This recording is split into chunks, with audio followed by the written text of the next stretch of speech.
Morning, dear student. Welcome to physics online classes. So today we are going to start last concept of this chapter. So this is a weightage of this chapter is 2 to 3 marks. So you can expect either one mark question from this chapter or direct to 1 and 2 mark question from this chapter. Okay. So let us today's topic is nature of physical laws. So before going to start the session, just recall what we have learned in our previous class. In our previous class, we have learned about fundamental laws exist in nature. The first one is gravitational force. So this gravitational force is responsible for force of attraction between the two bodies exist in nature. Okay, so the force of attraction between any two bodies in universe. So this is the weakest force among the four fundamental force. ಅಂದರೆ ನೀವು ನಾಲ್ಕು ಫೋರ್ಸಿಗೆ compare ಮಾಡಿದ್ರೆ weakest force ಅಂತ ಹೇಳಿದ್ರೆ gravitational force, but it is a long range force. Okay, so gravitational force is the responsible for evolution of stars and galaxies all over the universe. Gravitational force na experience ಮಾಡುತ್ತೆ every particle. So ಯಾವುದೇ ಪಾರ್ಟಿಕಲ್ಗೆ mass ಇದೆ ಅಂತ ಹೇಳಿದ್ರೆ the particle must experience the gravitational force because it is a long range force, but it is a weakest force among the four fundamental forces. Okay, so ಅಂದರೆ force ಅಂತ ಹೇಳಿದ್ರೆ it is a push or full.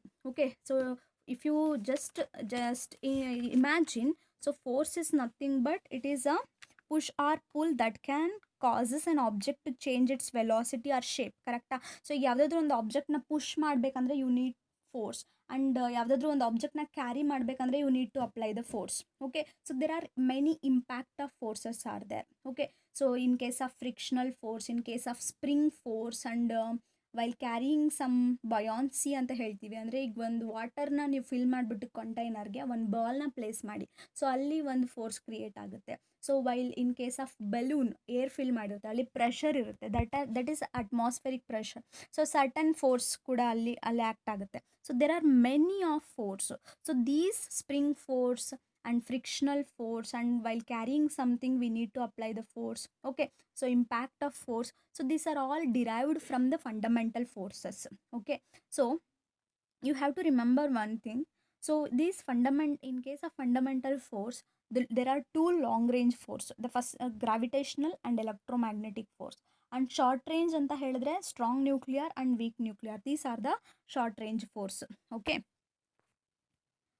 So properties ಅಂತ ಬಂದರೆ it is a weakest force among the four fundamental force, and it is a attractive force because ಮಾಸಲ್ಲಿ ಯಾವುದೇ positive negative ಅಂತ ಇರೋಲ್ಲ. Okay, ಮಾಸ್ನ ಕನ್ಸಿಡರ್ ಮಾಡಿದಾಗ ಸೊ ನೆಗೆಟಿವ್ ಮಾಸ್ ಅಂತ ಇರೋಲ್ಲ, ಅದಕ್ಕೋಸ್ಕರ this is a attractive force, and it is a long range force. It obeys the universe square law because this is the formula for calculate the gravitational force, and this g is called universal gravitational constant. So ಇದು value ಬಂದು G value 6.67 into 10⁻⁻11 newton metre square per K G square. So this is the value of G.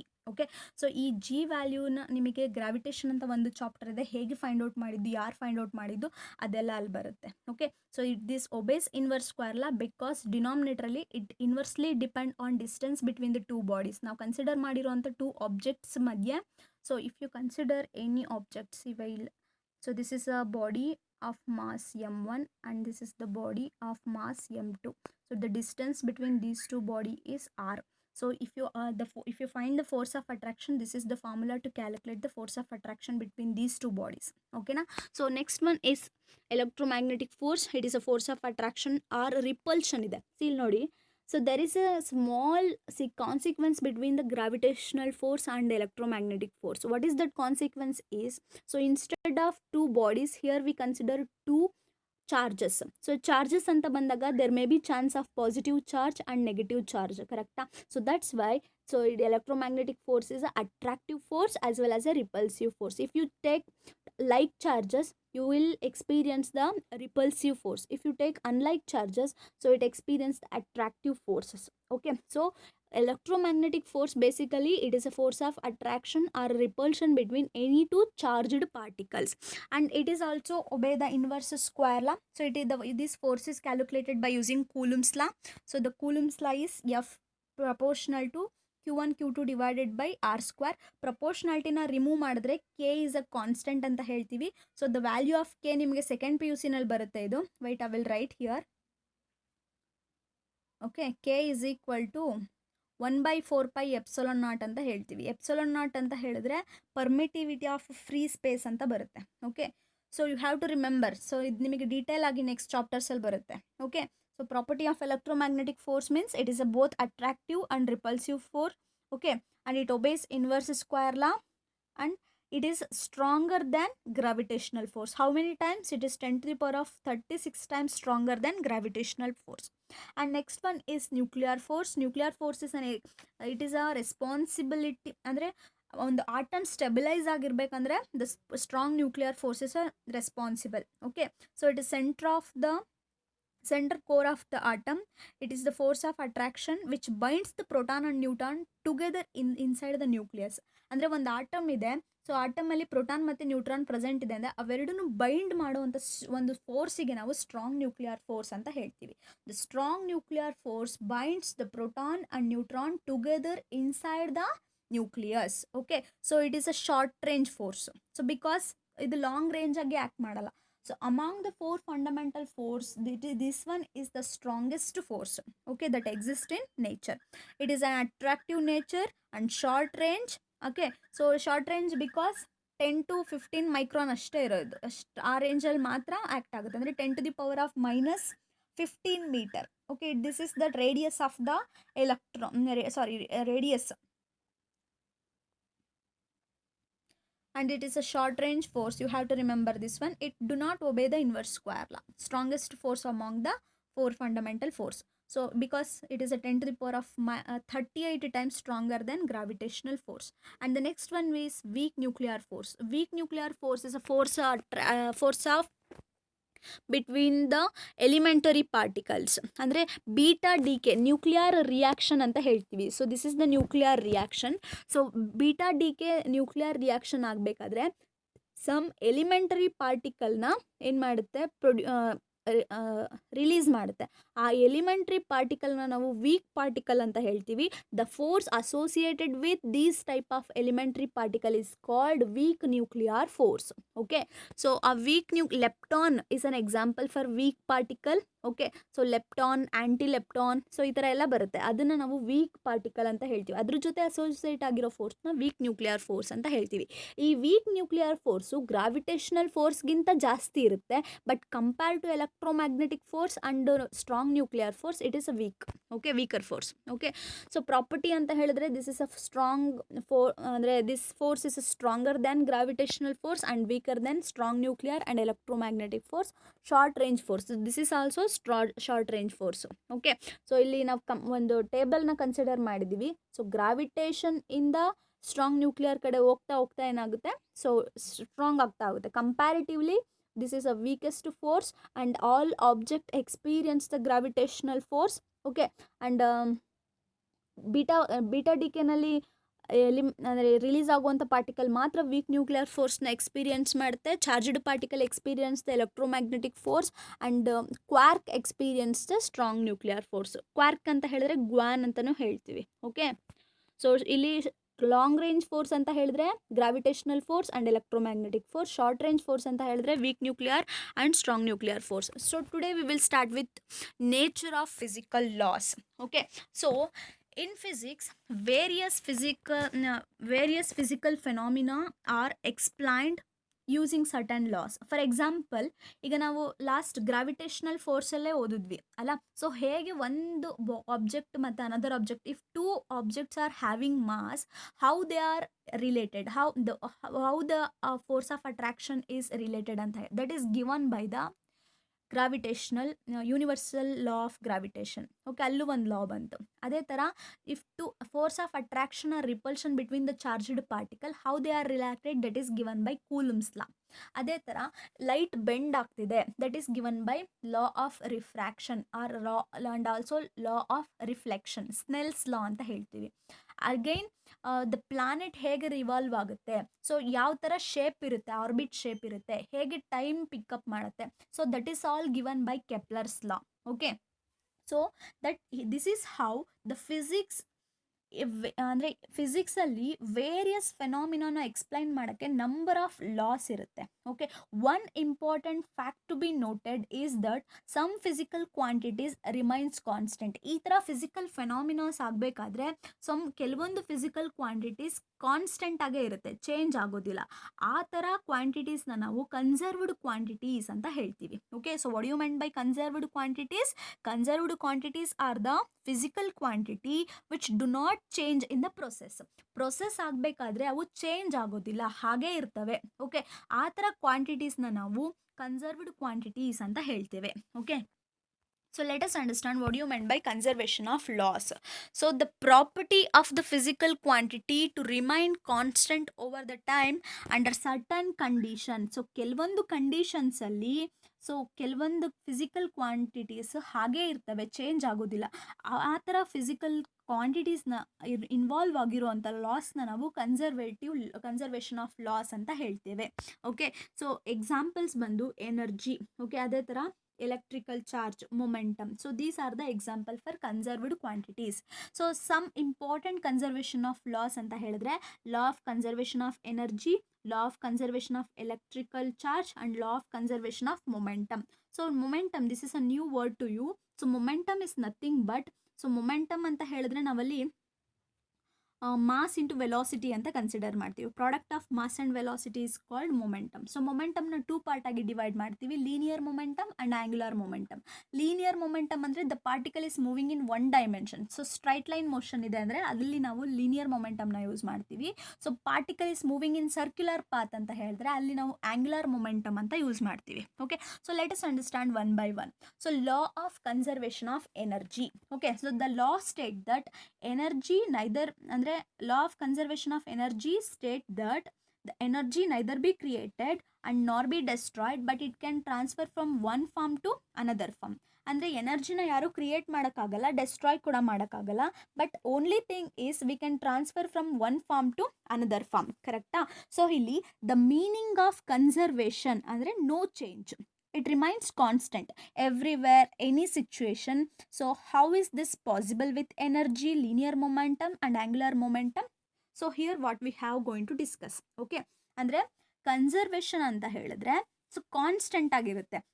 Everywhere you can consider everywhere, any situation, some physical quantity do not change. Those type of physical quantities are called conservative quantities. Okay, so ಹೇಗಿದು possible ಆಗುತ್ತೆ in case of ಎನರ್ಜಿನಲ್ಲಿ, in case of linear ಮೊಮೆಂಟಲ್ಲಿ. So ಇಲ್ಲಿ ಎನರ್ಜಿನಲ್ಲಿ ಹೇಗೆ ಇದು hold good ಆಗುತ್ತೆ ಅಂತ ನೋಡ್ತಿದ್ದೀವಿ. ಸೊ ದಿಸ್ ಎನರ್ಜಿ ಅಂದರೆ the law state that law of conservation of energy state that ಎನರ್ಜಿನ ಯಾರು ಕ್ರಿಯೇಟ್ ಮಾಡೋಕ್ಕಾಗಲ್ಲ, ಯಾರು ಡೆಸ್ಟ್ರಾಯ್ ಕೂಡ ಮಾಡೋಕ್ಕಾಗಲ್ಲ. Only it can transfer from one form to another form. So observe here, so this is a nuclear energy. Okay, so this nuclear energy is converted into electrical energy, okay, or light energy. So ಇಲ್ಲಿ energy loss ಆಗ್ತಿಲ್ಲ and it ಯಾರು gain ಕೂಡ ಮಾಡ್ಕೊತಿಲ್ಲ ಎನರ್ಜಿನ. Only it's here what happen is energy is transfer from one form to another form. ಇಲ್ಲಿ nuclear energy ಇರೋದೇನಾಗಿದೆ, ಇಲ್ಲಿ electrical energy ಆಗಿ ಕನ್ವರ್ಟ್ ಆಗಿದೆ. At the same time if you consider an apple ಟ್ರೀನ ಕನ್ಸಿಡರ್ ಮಾಡ್ತಿದ್ದೀರಾ. ಸೊ ಇಲ್ಲಿ fall ಆಗೋಕ್ಕೆ ಮೊದಲು ಇಲ್ಲಿ ಆ್ಯಪಲಲ್ಲಿ ಎನರ್ಜಿ ಸ್ಟೋರ್ಡ್ ಆಗಿದೆ. ಆ ಸ್ಟೋರ್ಡ್ ಎನರ್ಜಿನ ಪೊಟೆನ್ಷಿಯಲ್ ಎನರ್ಜಿ ಅಂತ ಹೇಳ್ತೀವಿ. So while falling from tree to towards the surface of earth, what happened, this potential energy move ಆಗ್ತಿದೆ ಅಂದರೆ ಕೈನೆಟಿಕ್ ಎನರ್ಜಿಯಾಗಿ ಕನ್ವರ್ಟ್ ಆಗಿದೆ. ಸೊ ಇಲ್ಲಿ ಎನರ್ಜಿ ಲಾಸ್ ಆಗಿಲ್ಲ ಆರ್ ಅಂದರೆ ದಟ್ ಮೀನ್ಸ್ ಡೆಸ್ಟ್ರಾಯ್ ಆಗಿಲ್ಲ. ಇಲ್ಲಿರೋ ಪೊಟೆನ್ಷಿಯಲ್ ಎನರ್ಜಿನ ಯಾರು ಬಂದು ಕನ್ಸ್ಯೂಮ್ ಮಾಡಿಲ್ಲ. ಓಕೆನಾ? So these potential energy is converted into kinetic energy. At the same time, so I think you are all using torch. Okay, ಆ ಟಾರ್ಚಲ್ಲಿ ಸೆಲ್ಸ್ ಇರುತ್ತೆ. So 2 or more cell are called batteries. Okay, ಆ ಸೆಲ್ಲಲ್ಲಿ cathode ಮತ್ತು anode ಅಂತ 2 terminals ಇರುತ್ತೆ. So in between ಎಲೆಕ್ಟ್ರೋಲೈಟ್ನ fill ಮಾಡಿರ್ತಾರೆ. So this is the chemical process. So here this chemical energy is converted into electrical energy or light energy. So here also energy loss ಆಗ್ತಿಲ್ಲ. Instead of that energy is converted one form to another form. Okay, so this is all about law of conservation of energy. So energy neither be created nor be destroyed but it can transfer from one form to another form. Okay, so this is all about law of conservation of energy. So let us understand law of conservation of charge. So this is all a concept related to charges. Okay, so charges anta ಹೇಳಿದ್ರೆ so ನೇಚರಲ್ಲಿ two type of charge exist ಇದೆ, positive charge ಮತ್ತು negative charge. ಹೇಗೆ ಗೊತ್ತಾಗುತ್ತೆ ಮಿಸ್ positive charge negative charge ಇದೆ ಅಂತ?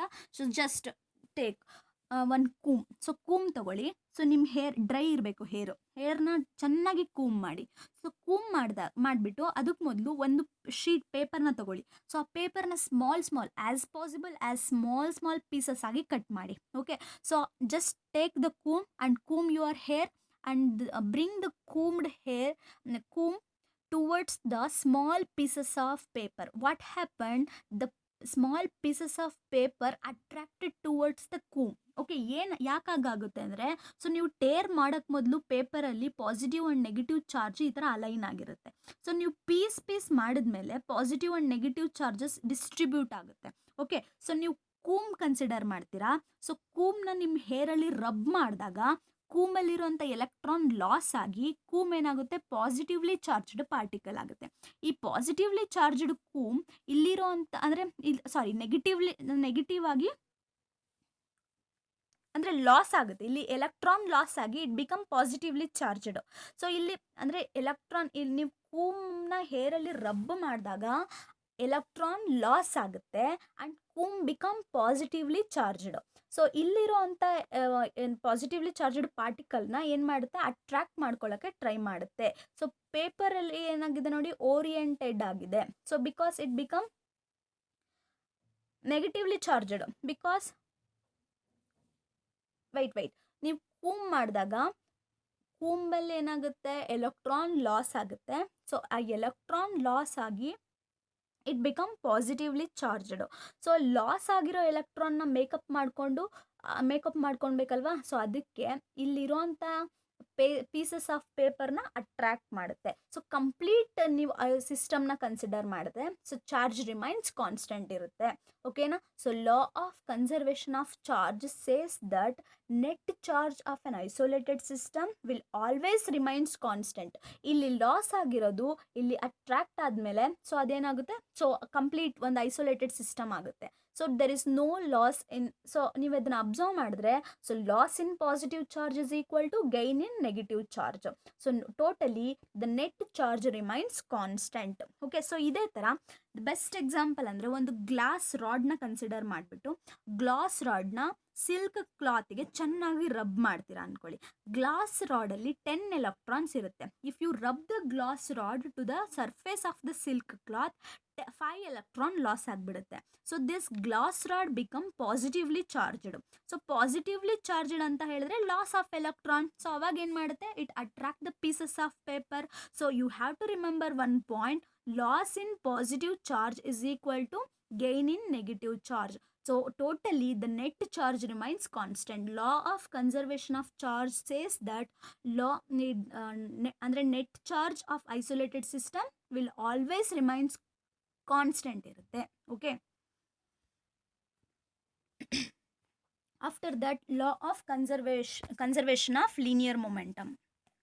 So in case of law of conservation of linear momentum, so it states that the total momentum before and after collision will be same if there is no external force acting on the collide object ಅಂತ ಇದೆ. Okay, so momentum ಅಂತ ಹೇಳಿದ್ರೆ product of mass and velocity. So ಈಗ ಎರಡು ಆಬ್ಜೆಕ್ಟ್ನ consider ಮಾಡಿ. So if you consider two object having mass m1 and m2 and initial velocity u1 and u2. So this is before collision. So after collision ಏನಾಗುತ್ತೆ, so direction opposite ಆಗುತ್ತೆ. Because collide ಆಗಬೇಕಾದ್ರೆ opposite ಆಗಿ move ಆಗ್ತವೆ. Okay, so after collision so they almost mass ಹಾಗೆ ಇರುತ್ತೆ. Initial velocity become final velocity ಆಗುತ್ತೆ. So if you write the expression m1 u1 plus m2 u2, this is before collision is equal to after collision. So momentum remains constant. Okay, so you have to remember one thing here. In case of collision, net momentum before collision is equal to net momentum after collision. Okay, so ಅಂದರೆ if any object collide ಆಗೋಕ್ಕೆ ಮುಂಚೆ ಎಷ್ಟು momentum ಇರುತ್ತೋ linear momentum, collide ಆದಮೇಲೆ ಕೂಡ ಅದೇ ಹಾಗೇ ಇರುತ್ತೆ. Okay, in the absence of external force only. So this is consequence with this conservation of linear momentum is consequence with Newton second law, F is equal to M A ಅಂತ ಬರುತ್ತೆ. ಅಲ್ಲಿ change in momentum, force is equal to change in momentum ಅಂತ ಹೇಳ್ತೀವಿ. So ನಾನು ನಿಮಗೆ bridge course ಮಾಡಬೇಕಾದ್ರೆ ಹೇಳಿದ್ದೆ, ನೆನಪಿದೆಯಾ? ಸೊ ಅಂದರೆ differentiation of constant is equal to zero ಅಂತ. ಸೊ ಎಕ್ಸ್ಟರ್ನಲ್ ಫೋರ್ಸ್ ಝೀರೋ ಆಗಿಬಿಟ್ರೆ, if F is equal to zero, D P by D T is equal to zero. Okay, so only when P is equal to constant, P constant ಇದ್ದಾಗ ಮಾತ್ರ D P by D T is equal to zero ಆಗೋಕ್ಕೆ chance ಇರುತ್ತೆ. ಓಕೆನಾ? So conservation of angular linear ಮೊಮೆಂಟಮ್ಗೆ best example ಅಂತ ಹೇಳಿದ್ರೆ rifle. ಅಂದರೆ ಈಗ ನೀವು ಒಂದು ರೈಫಲ್ ತೊಗೊಂಡು ಶೂಟ್ ಮಾಡ್ತಿದ್ದೀರಾ. ಸೊ ಬುಲೆಟ್ ಎಷ್ಟು ಸ್ಪೀಡಾಗಿ ಫಾರ್ವರ್ಡ್ ಮೂವ್ ಆಗುತ್ತೋ ಅಷ್ಟೇ ಸ್ಪೀಡಾಗಿ ಏನಾಗುತ್ತೆ, ರೈಫಲ್ ಬ್ಯಾಕ್ವರ್ಡ್ ಮೂವ್ ಆಗುತ್ತೆ. So this is called recoiling of gun ಅಂತ ಹೇಳ್ತೀವಿ. This is the example for conservation of linear momentum. So ಎರಡೂ ಅಂದರೆ ಅಪೋಸಿಟ್ ಡೈರೆಕ್ಷನಲ್ಲಿ ಮೂವ್ ಆದಾಗ ಸೊ ಮೊಮೆಂಟಮ್ ರಿಮೈನ್ಸ್ ಕಾನ್ಸ್ಟೆಂಟ್ ಇರುತ್ತೆ. ಓಕೆನಾ? So let us understand the next one, law of conservation of angular momentum. So law of conservation of angular momentum ಅಂತ ಹೇಳಿದ್ರೆ, if the body is moving in a circular path, ನಾವು instead of linear momentum angular momentum ಅಂತ consider ಮಾಡ್ತೀವಿ. ಅಲ್ಲಿ force ಅಂತ consider ಮಾಡ್ತೀವಿ, external ಫೋರ್ಸ್ನ. Instead of that ಇಲ್ಲಿ ನಾವು ಟಾರ್ಕ್ ಅಂತ ಕನ್ಸಿಡರ್ ಮಾಡ್ತೀವಿ. So torque is nothing but force into displace ಅಂದರೆ ಪರ್ಪೆಂಡಿಕ್ಯುಲರ್ ಡಿಸ್ಟೆನ್ಸ್. ಇಲ್ಲಿ ಪರ್ಪೆಂಡಿಕ್ಯುಲರ್ ಡಿಸ್ಟೆನ್ಸ್ ಅಂತ ಹೇಳಿದ್ರೆ ಸರ್ಕ್ಯುಲರ್ ಪಾತ್ನ ರೇಡಿಯಸ್ನ ನಾವು ಪರ್ಪೆಂಡಿಕ್ಯುಲರ್ ಡಿಸ್ಟೆನ್ಸ್ ಅಂತ ಕನ್ಸಿಡರ್ ಮಾಡ್ತೀವಿ. ಸೊ ಟಾರ್ಕ್ ಆಬ್ಸೆಂಟ್ ಇದೆ ಅಂದರೆ ಆಂಗ್ಯುಲರ್ ಮೊಮೆಂಟಮ್, ಈಗ ಈ ಬಾಡಿ ಏನಾದರೂ ಸರ್ಕ್ಯುಲರ್ ಪಾತಲ್ಲಿ ಹೀಗೆ ಮೂವ್ ಆಗ್ತಿದೆ, ಯಾವುದೇ ಎಕ್ಸ್ಟರ್ನಲ್ ಟಾರ್ಕ್ ಆ್ಯಕ್ಟ್ ಆಗ್ತಿಲ್ಲ ಅಂದರೆ the angular momentum remains constant. So what you meant by angular momentum, what you meant by linear momentum, ಅದೆಲ್ಲ ನಿಮಗೆ ನೆಕ್ಸ್ಟ್ ಚಾಪ್ಟರಲ್ಲಿ ಡೀಟೇಲ್ ಆಗಿ ಬರುತ್ತೆ. Here you have to remember the law of conservation of angular momentum state that when no external torque acting on the object, no change in angular momentum will occur. Okay, so ಅಂದರೆ ಯಾವುದೇ external torque act ಆಗಿಲ್ಲ ಒಂದು circular ಪಾತಲ್ಲಿ move ಆಗ್ತಿರೋ object ಮೇಲೆ ಅಂದರೆ angular momentum constant ಆಗೇ ಇರುತ್ತೆ. ಸೊ ಇದು joint wheel is a best example for this. Okay, so this law of conservation of angular momentum is consequence with Kepler's second law. So ಅಂದರೆ ಒಂದು just take draw A line from imaginary ಲೈನ್ನ ಸನ್ನಿಂದ ಪ್ಲಾನೆಟಿಗೆ ನೀವು draw ಮಾಡ್ತೀರಾ. So ಆ ಪ್ಲಾನೆಟಿಗೆ draw ಮಾಡಿದಾಗ planet ಇಲ್ಲಿಂದ ಇಲ್ಲಿಗೆ move ಆಗಿದೆ ಅಂದ್ಕೊಳ್ಳಿ. So the line area sweeps out the line which sweeps out the equal area in equal interval of time ಅಂತ ಹೇಳ್ತೀವಿ. So this is the area, ಕರೆಕ್ಟಾ? ಇನಿಷಿಯಲಿ ಇಷ್ಟು ಏರಿಯಾನ ಕವರ್ ಮಾಡಿದೆ, ಆಫ್ಟರ್ ದಟ್ ಪ್ಲಾನೆಟ್ ಅಗೈನ್ ಇಷ್ಟು ಏರಿಯಾನ cover ಮಾಡಿದೆ. So ಇಲ್ಲಿ ಎರಡೂ ಕಡೆ ಟೈಮ್ 1 hour ತಗೊಂಡಿದೆ ಅಂದರೆ ಸೊ ಇಲ್ಲೂ ಕೂಡ 1 hour ತಗೊಳುತ್ತೆ. Okay, so time taken by the planet and area covered by the planet same ಇರುತ್ತೆ. So this is the consequence of Kepler second law with law of conservation of angular momentum. Okay na? So the body sweeps out equal area in equal interval of time. This is the statement of Kepler's second law. Okay, so today we have learned the nature of physical laws, that is conservation of laws. So conservation of laws anta helidre, so somewhat conservation of laws andre the property of the physical quantity remains constant over time under certain condition is called conservation of laws. Conserved quantities ಅಂದರೆ ಈ ಒಂದು process ಆಗಬೇಕಾದ್ರೆ ಯಾವುದಾದ್ರೂ physical quantities change ಆಗಿಲ್ಲ, ಹಾಗೆ constant ಆಗೇ ಇದೆ ಅಂದರೆ ಅದನ್ನು ನಾವು ಕನ್ಸರ್ವ್ಡ್ ಕ್ವಾಂಟಿಟೀಸ್ ಅಂತ ಹೇಳ್ತೀವಿ. ಎಕ್ಸಾಂಪಲ್ಸ್ ಅಂತ ಹೇಳಿದ್ರೆ energy, electric charge, momentum, these are the example for conserved quantities. So mainly 3 laws ಬರುತ್ತೆ: law of energy, law of conservation of electric charge, law of conservation of linear momentum and angular momentum. So this is what we have learned today. Okay, so just ಒಂದ್ಸಲ summarize ಮಾಡೋಣ complete chapter. So ಈ ಚಾಪ್ಟರ್ನ start ಮಾಡಿದ್ದು by defining physics. So physics deals with the study of basic laws and laws of nature and natural phenomena. So the physics has a wide range of scope because it covers the tremendous range of magnitude of physical quantities. ಅಂದರೆ we can learn from minute distance 10 to the power of -15 to 10 to the power of 26 meter ಅಷ್ಟು tremendous ರೇಂಜ್ನ study ಮಾಡ್ಬೋದು. At the same time we study we learn the minute mass 10 to the power of -30 kg mass of ಎಲೆಕ್ಟ್ರಾನ್ನ study ಮಾಡ್ಬೋದು. At the same time mass of ಯೂನಿವರ್ಸ್ನ study ಮಾಡ್ಬೋದು 10⁵55 kg. So it is a tremendous range. ಅಂದರೆ astronomical ಯೂನಿಟಿಂದ ನಮ್ಮ ಯೂನಿಟ್ವರೆಗೂ study ಮಾಡ್ಬೋದು ಫಿಸಿಕ್ಸಲ್ಲಿ. That's why it is a wide range of scope. And the physics and technology R interrelated. I will give some example for those case. Sometimes physics come first and technology come next. Sometimes physics come next and technology come first. The best example is steam engine. Okay, so steam engine is a reason for the revolution, industrial revolution, and silicon chips are the reason for computer revolution. So this technology and physics both are helpful for society. Okay, at last the society take the advantage, and whatever we discover from the physics and technology is developed, so this all useful for the society only. So how this is how the physics, technology and society are interrelated. And we have learned some concept related to unification and reductionism. Student, you have to remember one point. Sir Isaac Newton unified celestial and terrestrial mechanics. ಅಂದರೆ law of motion ಮತ್ತು ಲಾ of gravitation ಎರಡನ್ನೂ ಅವರು celestial bodies ಮತ್ತು terrestrial bodies ಎರಡಕ್ಕೂ unify ಮಾಡಿದ್ದಾರೆ. Okay, ಅಂದರೆ law of motion terrestrial ಬಾಡೀಸ್ಗೂ apply ಆಗುತ್ತೆ, ಸೆಲೆಸ್ಟ್ರಿಯಲ್ ಬಾಡೀಸ್ಗೂ ಅಪ್ಲೈ ಆಗುತ್ತೆ. ಟೆರೆಸ್ಟ್ರಿಯಲ್ ಅಂದರೆ you know that the body which can see around us. It may be building or it may be car, it may be a tree, whatever it is. But celestial andre it may be star, galaxy, planet and satellites. Okay, so those are called celestial bodies. So laws of motion ಮತ್ತು law of gravitation ಅದು ಎರಡಕ್ಕೂ apply ಆಗುತ್ತೆ, ಅದನ್ನು unify ಮಾಡಿದರು. After that Oersted and Michael Faraday electric and magnetic ಅನ್ನೋ ಎರಡು ಕಾನ್ಸೆಪ್ಟ್ನ unify ಮಾಡಿ ಎಲೆಕ್ಟ್ರೋಮ್ಯಾಗ್ನೆಟಿಸಮ್ ಅಂತ ಮಾಡಿದರು. After that James Clerk Maxwell unified electricity, magnetism and optics. ಈ ಮೂರು ಕಾನ್ಸೆಪ್ಟ್ನ ಯೂನಿಫೈ ಮಾಡಿ ಎಲೆಕ್ಟ್ರೋಮ್ಯಾಗ್ನೆಟಿಕ್ ವೇವ್ ಅಂತ ಕನ್ಸಿಡರ್ ಮಾಡಿ, ಅಂದರೆ ಅದು ಒಂದು ಹೊಸ ಕಾನ್ಸೆಪ್ಟ್ನ ಬಿಲ್ಡ್ ಮಾಡ್ತಾರೆ. Okay, so this is the achievement in unification. Sir Isaac Newton and Isaac Newton unify the terrestrial and celestial mechanics, and Oersted and Faraday unify the electromagnetism, and James Clerk Maxwell unified electromagnetic wave. ಅಂದರೆ electricity, magnetism and optics shows that light in an electromagnetic wave ಅಂತ unify ಮಾಡ್ತಾರೆ. So this is all about unification. Okay, after that we have studied the reductionism also, and you know that what you meant by reductionism. After that we have studied the 4 fundamental forces exist in nature. Okay, so force ಅಂತ ಹೇಳಿದ್ರೆ it is a push or pull that can cause an object to change its velocity or shape. So ಇಲ್ಲಿ fundamental force and derived force ಅಂತ ಎರಡು ಬರುತ್ತೆ. Fundamental forces is just like a building block. ಈಗ ಒಂದು ಬಿಲ್ಡಿಂಗ್ನ construct ಮಾಡಬೇಕಂದ್ರೆ so these fundamental forces are just like a basement. Okay, so other forces are derived from the fundamental forces. Okay, so fundamental ಫೋರ್ಸಸ್ಸಲ್ಲಿ 4 types ಇದೆ: gravitational force, electromagnetic force, strong nuclear force and weak nuclear force.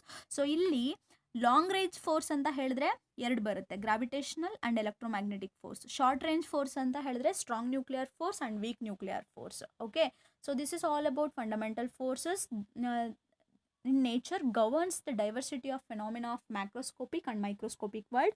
The physical quantity that remain unchanged in a process called conservative quantities. Example: energy and momentum, electric charge. So conservation of laws have a deep connection with symmetry of nature. ಅಂದರೆ ಯಾವುದೇ process ಆದರೂ ಒಂದು quantity change ಆಗದೆ ಹಾಗೆ ಉಳ್ಕೋತಿದೆ ಅಂದರೆ it is A conserved quantity. So nature always love symmetry. Okay, so this is what we have learned in this physical world chapter. So if there any doubt you can ask me. Thank you.